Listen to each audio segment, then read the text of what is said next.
Welcome to Saving America. This is Dr. David D. Schein, and we have a special guest for our Just the Facts segment this week. He is Dietrich Von Biedenfeld, whose fascinating background includes serving as Mayor Pro Tem of West Columbia, Texas, Governor Abbott's representative on the Public Transportation Advisory Committee, and he is an assistant professor of business teaching business law and supply chain management for the University of Houston downtown. Dietrich is a regular commentator on local television news programs. His research includes water law, supply cycle trends, and commerce. And we're so delighted to have you with us today. Thank you, Dr. Schein. And we talk about our questions in advance. And tell us about your campaign to run for Brazoria County Treasurer and what do you bring to the table that's unique? Yes, sir. It's a funny story. I've never run for anything that I wasn't asked or approached to run for. I was applying to support the city 10 years ago to assist in grant writing, and the mayor said, "Why don't you run for council?" So I've served 5 terms on council, which provides a unique perspective since the county treasurer reports to the commissioner's court. I've served in a similar legislative capacity to sort of understand what people need and what those commissioners will want as support. I also bring to the table a unique legal background. So, of course, it's challenging to find people in the legal profession that are willing to work for government wages in any scope or industry, especially this position, which in some counties has been abolished. So I bring a legal perspective that assists with compliance. The county treasurer is really a manager of contracts for depository investment and other related contracts with private banks. So, of course, on council, I was very familiar with P3s, those public-private sector partnerships. And additionally, in my scope as a contract officer managing contracts for Houston Community College System and the San Jacinto College District, I've overseen over $324 million of annual expenditures, over $1 billion of contracts. That's experience that most people are not going to have generally, and definitely don't have in Brazoria County. The county budget is around $200 million. So those are distinct things. And once I was asked to run, I looked at the qualifications. I went to meet with the county treasurer. I sort of colloquially talk about this de jure de facto distinction. I knew the law. I know Article 16, Section 74, or Section 44 of the Constitution. And so you look at those things and you look at what the website says the job is in the de jure. And then for de facto, you actually need to see, what do you do on a day-to-day basis? So I met with the current county treasurer, who is not running again, fortunately not running against an incumbent. And I took about 4 pages of notes that I went home and digested and said, wait a second, I can do this job and I can build on her legacy of talent and bring a different strategic management. Of course, almost anybody can do most of these jobs nowadays because they have required trainings. So the statute requires either you finish the training and pass the test, or you can't serve in that office. Wow. So right. So there's already a statutory sort of hurdle to actually being sworn in and doing the job that, if you had almost any other accounting, legal, or business background, you could be trained to do the job. And once you pass the tests to get those certifications, you can be a county treasurer. So there is that. And knowing that they were going to provide me these trainings, then coupled with some of the contract areas that the current county treasurer experiences challenges with, including armored car services, which I wrote RFPs for, did bids and sort of managed those contract relationships with those armored car services providers for a Harris County area with more than 24 different locations when I worked for the Houston Community College System. I realized I can add to her legacy with some strategic improvements, right? So building on the past for a better future. And I'm one of those people, keep what works and improve the rest. If it ain't broke, you still may be able to improve upon it. Not fix it, but improve upon it. We're in the 21st century, and after 9/11, Sarbanes-Oxley, Dodd-Frank, all these legal regulatory things, and then, of course, legislative initiatives out of Austin, Texas, where sometimes our conservative leaders walk that line between municipal and local control discussions once they actually get to Austin. There are a number of restrictions on the county treasurer's ability to do banking type services. So recognizing that understanding those relationships, the legal framework in which it operates, the regulatory framework. I bring legal, procurement, and other business and supply chain finance understandings that I think are really distinct, not only generally, but also for this specific office. I'm a member of the Texas Bar College. Fewer than 4% of Texas lawyers are a member of that.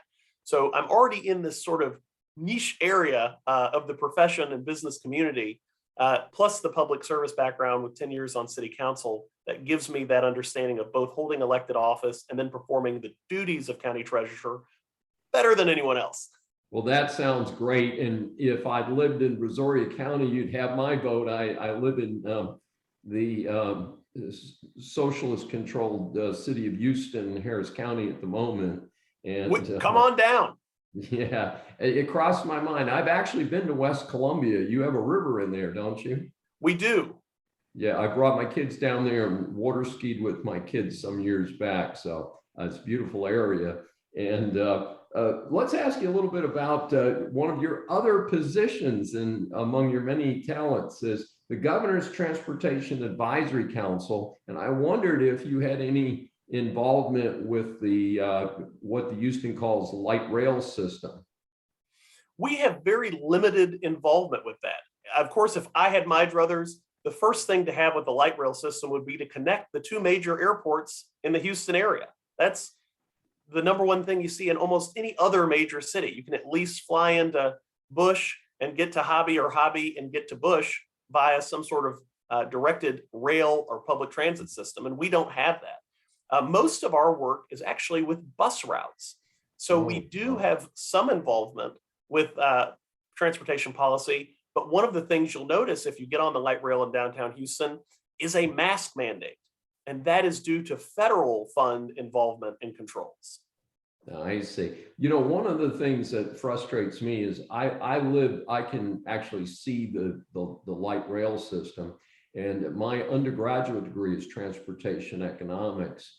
And we have a memorial that I pass frequently to two bicyclists who were run over by and killed by the light rail system. I don't think they've killed anybody in the last couple of weeks, but the system is really not very effective, and it travels.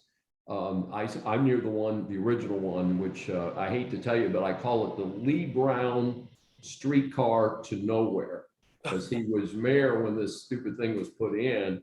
And given the intense dependency in Houston on automobiles, to have not put in something more modern, like a monorail system. And I've used monorails in Japan, and I've used monorails, the short monorail that they have in downtown Seattle.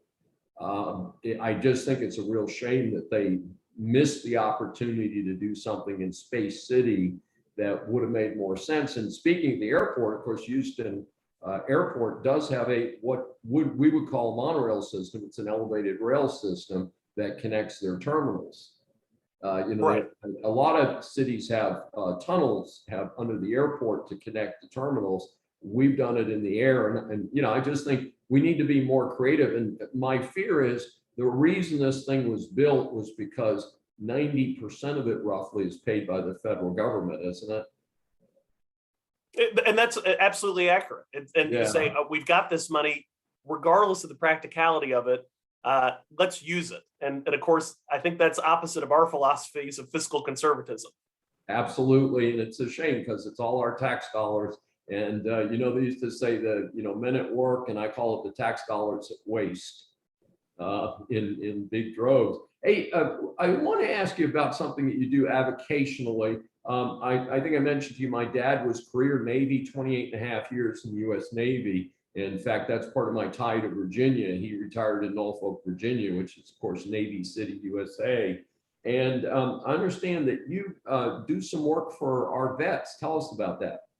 Absolutely. So, of course, I am a VA certified attorney, and there is a process to go through that. And one of the things that I love is to learn and try new things, explore different areas of business and professional and legal aspects. I think most lawyers like civics, as you know. And so with that training and education, there was a draw to assist veterans. And of course, my father was a U.S. Army member for 29 and a half years or so. And I would join groups such as the Disabled American Veterans in Washington, D.C. to advocate for those veterans' rights and benefits. And that exposed me to this demographic of people who had served this country, and sometimes the country forgot about their contract with these veterans. And so pro bono advocacy, first of all, allows me to avoid some of the administrative challenges of IOLTA accounts and other regulatory reporting procedures. There's so much bureaucracy in most professions that it's time consuming to actually profit from it. You have to weigh the fact that, okay, I'm an assistant professor, assistant department chair, mayor pro tem of a city, gubernatorial appointee, et cetera, et cetera, et cetera. When am I going to audit these accounts? When am I going to ensure prompt payment for these services? So I became involved with pro bono advocacy. I've worked in the municipal, state, and federal courts to support veterans' needs. One of the things, there's an old German saying, man plans, God laughs. I hate family law, and invariably I end up with a certain element of every case that has to touch on family law. Of course. So it's challenging, but it's also rewarding to see people who need those services and either don't have the resources to afford them or otherwise don't have a lucrative enough issue to attract other counsel. Well, it's been fascinating to visit with you, and I have a feeling that the treasurer's position in Brazoria County will just be the first step for what I predict will be a very bright political future for you. Tell our audience what's the best way to get information about you. You can always go to dietrichfortexas.com, that's FOR, and also my LinkedIn. I do try to post regularly. I know you and I share a love of sharing perspective and knowledge with others. And so I try to post pretty regularly on my Dietrich Von Biedenfeld LinkedIn profile. So either dietrichfortexas.com or the LinkedIn. Thank you so much. This has been Just the Facts, Saving America. Your host, Dr. David D. Schein. Thanks for joining us today.